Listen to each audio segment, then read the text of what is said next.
There's a lot of cop speak in the film and technical terms being thrown around. I Yeah. was curious as a writer, how do you manage having that authenticity while also making sure your average person can follow along with what's all going on? You thread that line really well, but I could see a less experienced writer kind of maybe, not being able to do You that. know what, Tyler? I think we underrate and undervalue an audience's understanding and their levels of comprehension. I think that while it's there and the various acronyms TNT and VCAT and so on and so forth, I still think there's an I keep using this example. Chris Nolan made a movie about Robert Oppenheimer that made $1 billion. It's like that's a 3-hour movie largely of people talking and talking about physical quantum mechanics. So it's not like it's. So I believe that at the same time, a little goes a long way. I don't think we tried to overdo it. And as you said, if you felt, which I'm thrilled, bro, you felt that we threaded that needle. But I do think that we don't give the audience enough credit for figuring these things out. And at the very least, having a vague understanding of what's going on, which is sometimes all you need. And there's so many fun twists in this film. Even if you pick up on some stuff like I did with Matt giving everybody different numbers, there's still so much other stuff to be blindsided. I was guessing the entire film. That's How is great. it kind of layering that mystery to keep the suspense there the whole way You know, through? brother, it was Mike McGrail and I spent a lot of time structurally putting the thing together in an outline. I think this is one of those, sometimes you write, I'll write without an outline, but I think in something like this, it was really necessary to understand the movements, the way the clock would function.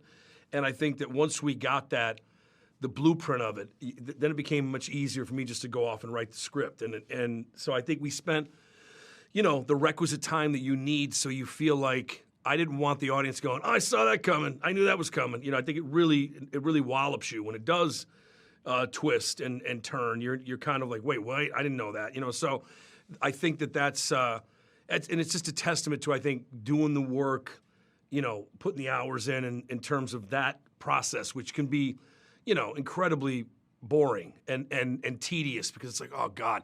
But once it clicks, once you lay the kind of the fundaments of that in place, then it makes for a really great screenplay. It makes for something that is, okay, we get it. We got it. I thought you used Matt Damon in such an interesting way in this film because he's such a beloved figure and audiences have that built-in relationship with him. So you're seeing him do sketchy stuff, and you're like, well, I can't trust him. But he's also Matt Damon, so you also inherently want to trust him. Totally do. So like I was going back and forth the entire time. How is it kind of using the star profile to the script's advantage because you really needed somebody in that role that Yeah, brother. people loved or they Yeah, would no, just think he's really bad. that's a great question.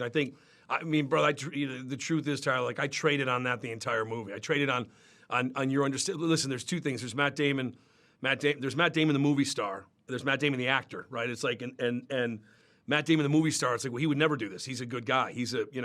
But Matt Damon, the actor, he has such great range and capacity and capability. You're like, man, he's really like, is this guy a scumbag?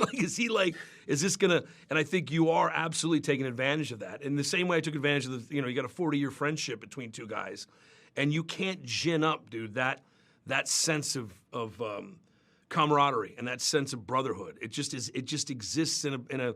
It almost has its own gravitational pull, when you're watching those guys. So that was absolutely something. And you're right. You need someone like that. Conversely, you need the bad guys to not have been bad guys. You know what I mean? It's like you're really playing on a lot of different tropes. And with those actors, and it goes beyond just Matt, to Ben, to Steve Yeun, to Kyle Chandler, it's like you're really messing with a lot of the what would be established kind of the nomenclature of who those guys are, the roles they played, and so on.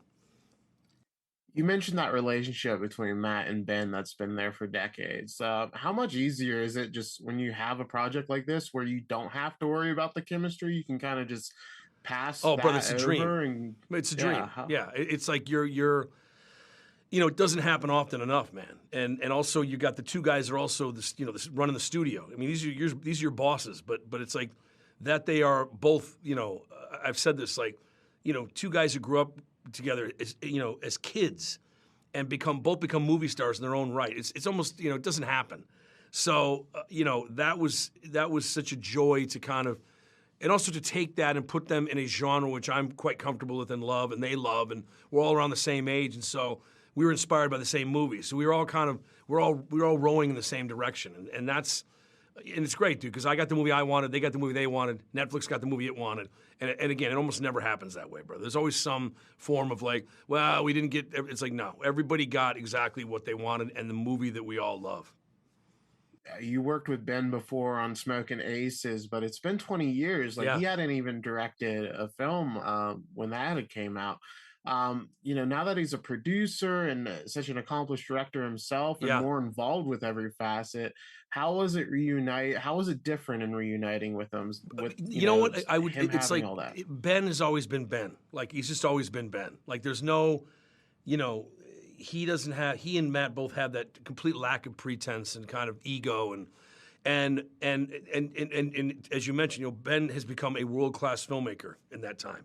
And I think that's, but again, in his directorial career, I think he developed a real affinity for an understanding for like, oh wow, this is what, because then you have to work with actors as a filmmaker, and it's like, oh wait a minute. So I found him to be incredibly generous and really helpful because he knew what I was. He knows the.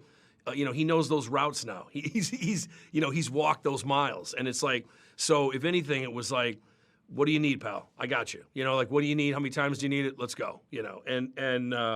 But he was always like that. He was always game. But I think there was an extra sensitivity now because he sat behind that camera and made these decisions and made great films. So he was really hugely helpful. I love watching Steven Yeun in anything. He's such a great actor, and he gets a really interesting role here. I don't think I've ever seen him as like a cop before in anything. So, what made you think of him as a good fit for Detective Mike Rowe? I mean, Steve is. I've said this. Like, Steve's one of the smartest, most thoughtful actors I've ever worked with. He'll if Steve wants to go into directing, he'll be a natural at it. He just has his capacity for like understanding the kind of the finer points of the human condition is unsurpassed. I mean, he's really, really sharp, and he's, we're both Michigan guys. I mean, I grew up in Michigan. I moved out to Northern California when I was 13 years old. Steve is a Detroit boy. He reminds me of my cousins. He has a very, like Detroit, he has that eagle that's kind of like it's just like they're just there. They're like, you could survive here, you can make it. You know what I mean? It's like literally like he has this kind of gravitas but it's again egoless, and he only wants what's best for, not his performance, what's best for the movie. And you can't say that about every actor, but it was a joy working with Steve on this. It really was.